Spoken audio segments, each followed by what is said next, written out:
9 de marzo, lunes 9 de marzo, y aunque el calendario marcó que ayer fue la conmemoración oficial del Día de la Mujer Trabajadora, el Día Internacional de la Mujer Trabajadora, el 8M se va a terminar viviendo en la jornada de hoy, ¿no? Porque es hoy cuando las mujeres van a marchar, van a tomar las calles y están en todos sus lugares de trabajo y en diferentes lugares haciendo que este reclamo de justicia, de igualdad, de no violencia, tenga mayor visibilidad, ¿no?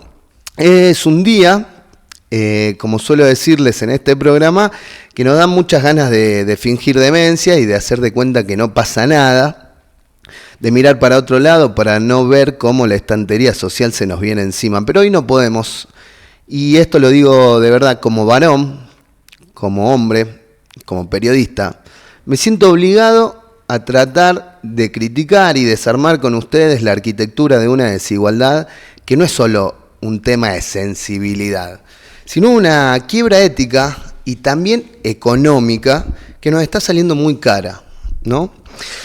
Y quiero empezar a dar algunos datos que a mí realmente me impactaron. Hace algunos días tuve una reunión con una viajera franco-argentina que andaba por Salta y que es politóloga y tiene una maestría en la cuestión de género, estudiada allá en Francia, y me compartió un video de una historiadora francesa que escribió un libro que se llama ¿Cuánto nos cuesta la virilidad? ¿No? ¿Cuánto nos cuesta la hombría? Un libro que se publicó en Francia y que calcula cuánto se ahorraría Francia en dinero si los hombres se comportaran como mujeres. Es tremendo, la verdad que es muy elocuente. Por ejemplo, ¿no? La historiadora de la que estoy hablando se llama Lucille Peytavin. Se tomó el trabajo de calcular el sobreprecio de la virilidad o de la hombría malentendida. ¿Saben cuánto le cuesta a Francia el comportamiento antisocial de los hombres? 95.200 millones de euros al año. Estamos hablando de casi 100.000 millones de euros que se evaporan en patrulleros, en juzgados, hospitales y cárceles, donde la población es, escuchen las cárceles, un 96,3% de población masculina. Los hombres somos responsables del 99% de las violaciones y del 86% de los homicidios. Hagamos entonces una analogía concreta. La virilidad tradicional funciona como un impuesto invisible y abusivo que pagamos todos los contribuyentes para financiar nuestra propia destrucción. Esta historiadora, Peytavin, dice que si los hombres se comportaran con la misma autorregulación que las mujeres, con ese ahorro se podría erradicar la pobreza extrema en Francia y financiar toda la investigación científica de la Unión Europea. No es una cuestión de hormonas o de testosterona. La ciencia ya demostró que no nacemos con el gen de la violencia los varones. Es un problema de software, de una educación que nos enseña a que ser hombre es despreciar lo femenino y ser hombre es validar la fuerza como el más importante de los lenguajes. Al aterrizar, ahora sí, volvamos para la Argentina, una Argentina que, a diferencia de Francia, está bastante más precarizada. Ese costo de cuánto le cuesta a una sociedad el mal comportamiento de sus hombres, repasemos, ¿no? Toda la plata que gastamos en cárceles, en servicio penitenciario, la mayoría de esa plata, el 96,3%, es para financiar a hombres que cometen esos delitos. De alguna manera, todos pagamos, todas las mujeres pagan para que las cárceles estén llenas de hombres. Y no solamente las cárceles, los hospitales por las peleas, los hospitales por los accidentes. La mayoría de todo ese costo social que afrontan los estados es causado por hombres que no tenemos la misma autorregulación y la misma forma de ser y de socializar que las mujeres. Pero volvamos a Argentina. Mientras el discurso oficial se llena la boca hablando de libertad, el mercado laboral tira un dato que ilustra bastante la desigualdad entre mujeres y varones.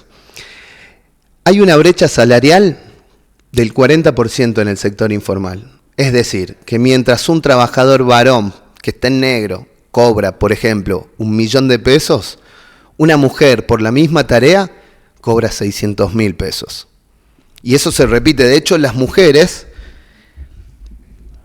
componen y son parte mayoritaria del decil más bajo de la población. Es decir, el 10% más pobre de la Argentina está integrado mayoritariamente por mujeres, lo que refleja otro dato de la desigualdad y de la dificultad que tienen las mujeres para conseguir un trabajo con un sueldo digno. No lo tiene prácticamente nadie en la Argentina el sueldo digno, pero aún así las mujeres en una condición mucho más desfavorable. De hecho, en esto, que ya lo mencionamos acá, también se incluye el famoso artículo 44 que había impulsado el gobierno en el marco de la reforma laboral para terminar con el curro de las licencias, según el ministro Sturzenegger, ¿no? Pero lo que ocurría con eso es que cuando se termina el curro, entre comillas digo curro, el curro de las licencias por enfermedad para no ir a trabajar, dicen que atacan eso, pero en realidad están atacando a los cuerpos, a la posibilidad de enfermarse, a la desgracia de enfermarse. Y esto afecta mucho más a las mujeres, ¿no? Una mujer, imagínense que tenga que enfrentar una quimioterapia o algún tratamiento de cualquier característica, algún tratamiento médico, imagínense que no va a poder ir a trabajar y que este gobierno está haciendo que le descuenten el sueldo, que le paguen mucho menos de lo que les tienen que pagar. Esa es una, ¿no? Que refleja básicamente que no están combatiendo privilegios, sino que están atacando directamente y perjudicando directamente a las mujeres, a los trabajadores en general y en particular a las mujeres trabajadoras. Más datos de Argentina también que hoy seguramente van a estar en los carteles cuando las mujeres marchen a Ciudad Judicial, cuando se junten en la Plaza 9 de Julio. Dentro de un ratito le vamos a ceder el micrófono a muchas de las organizadoras de este evento para que ellas propias, como corresponde, hagan la convocatoria, ¿no? Pero repasando datos en Argentina, ¿no? Hasta la semana pasada ya se contaban 43 crímenes por violencia de género en el país. Un femicidio o el asesinato de una mujer cada 34 horas. De esas 43 mujeres, 2 fueron salteños. Nosotros acá hablamos en el programa. Y no solamente eso, ¿no? Sino que la impunidad, y ya particularmente hablando de Salta, la impunidad tiene oficina propia. Hace poco hablamos, hicimos una reflexión acá de cuando la impunidad se sienta a sesionar, cuando la impunidad tiene banca en el Poder Legislativo, en este caso en el Consejo Deliberante de nuestra ciudad. Nosotros tenemos 21 concejales en Salta. La ciudad de Salta tiene 21 concejales. De esos 21 concejales, hay 2 que tienen denuncia de violencia de género. Los 2 son de La Libertad Avanza. Pero al margen, porque violentos hay en todos los partidos y de todas las ideologías, al margen del partido al que pertenezcan, lo grave es que estos 2 concejales, uno es Pablo López y el otro un chico de apellido Casasola, ambos se sientan con total impunidad, ¿no? Y acá quiero hacer un disclaimer también y mencionar que a Pablo López lo votó la gente. Tuvo 86.000 votos en las últimas elecciones legislativas de Salta. Pablo López, denunciado por su pareja, acuérdense los audios espantosos que se filtraron, sacó 86.000 votos. Y esto también me parece que tiene que hacer un llamado a la gente, ¿no? Y decir, che, ¿a quién estamos votando? Nos fijemos mejor a quiénes votan. Porque, y ahora sí voy a citar a la gran Hannah Arendt en su escrito de La banalidad del mal, hablando de que no solamente son los monstruos, sino muchas veces somos los propios ciudadanos los que toleramos y permitimos que la violencia avance, ¿no? Somos los mismos que al tolerar lo permitimos. Lo más perverso de todo esto es que la expareja de uno de estos concejales está actualmente, porque fue también electa convencional en nuestra provincia, está compartiendo el recinto prácticamente con su agresor, con el hombre que le retenía el sueldo, que le extorsionaba sexualmente, que hacía barbaridades, ¿no? Honorable, el consejo no tiene nada. Para mí, una salida, cuando hablo con muchas mujeres, una salida tiene que ver con la educación, ¿no? Porque esto de que los hombres seamos violentos no es que venga en los genes del hombre o en nuestro ADN, sino que es parte de un chip, que es parte del software con el cual nos formamos, nos educamos. Esto de resolver las cosas a las piñas, de resolver las cosas con violencia, es lo que tanto le cuesta a nuestra sociedad. Para ir terminando, quiero también dar una vuelta a esta reflexión y decir que tampoco es que son todas malas, ¿no? Me parece que es un día para ser muy críticos, para decir, che, esto que está pasando está mal, todavía siguen matando a las mujeres, las matan en sus propias casas, las matan sus propias parejas o sus exparejas. Y esto no es una cuestión de ADN, esto es una cuestión cultural.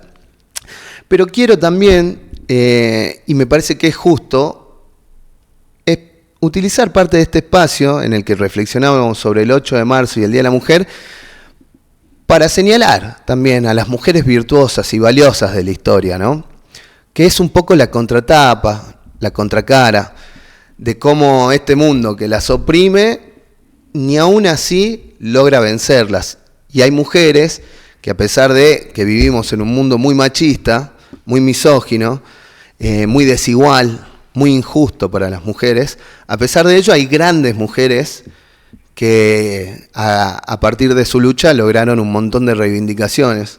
Pienso en Salta, pienso en Juana Moro, yéndonos muy atrás a la historia. Juana Moro, para quienes no sepan, les cuento un poquito. Juana Moro era como la espía de Güemes, y fue torturada por los realistas, por los españoles, porque ella sabía dónde se escondían las tropas güemesianas, dónde se escondía el propio Güemes, cuáles eran sus movimientos, y la torturaron para que ella lo delatara al general Martín Miguel de Güemes, y nunca lo delató. O al igual que Macacha Güemes, ¿no? Que fue tan importante como el propio Martín Miguel, aunque todavía hoy no tiene la reivindicación que se merece, pero Macacha Güemes, sin dudas, fue tan importante como su hermano en la lucha por la independencia. Y de ese hilo, pienso, ¿no? Cuando armaba este editorial, digo, de ahí de Juana Moro, de Macacha Güemes, de tantas otras mujeres que hicieron la historia, hoy en la actualidad también tiene un correlato, ¿no? Y pienso, por ejemplo, en Noel de Castro, la salteña de 27 años, que también se abrió lugar no en el mundo, sino en el universo, y será la primera astronauta argentina que vaya a recorrer las estrellas. Y digo, cómo hay un hilo histórico de mujeres que rompen barreras, que rompen el techo de cristal y que logran hacer un aporte enorme a la ciencia, a la política y en definitiva a la sociedad. Así que para terminar, el 8M no es un día para hacerse el bueno. Ayer vi muchos en Instagram haciéndose los buenos, ni para mandar mensajitos de felicitación y florcitas. Obviamente está todo bien para quien lo haga, pero digo, es un día para dejar de ser eslabones en esta cadena de violencia y reflexionarnos un poco. Si un violento legisla, si callamos ante la brecha salarial, si festejamos el recorte de derechos, somos cómplices de la quiebra ética de nuestra propia casa. A las mujeres que hoy marchan en Salta, mi respeto total. Ustedes son las que están moviendo el eje de la historia hacia un lugar más justo, mientras nosotros a veces parecemos demasiado cómodos en nuestra propia narrativa. Soy Francisco Laiseca y esto es Punto Uno. Arrancamos el programa.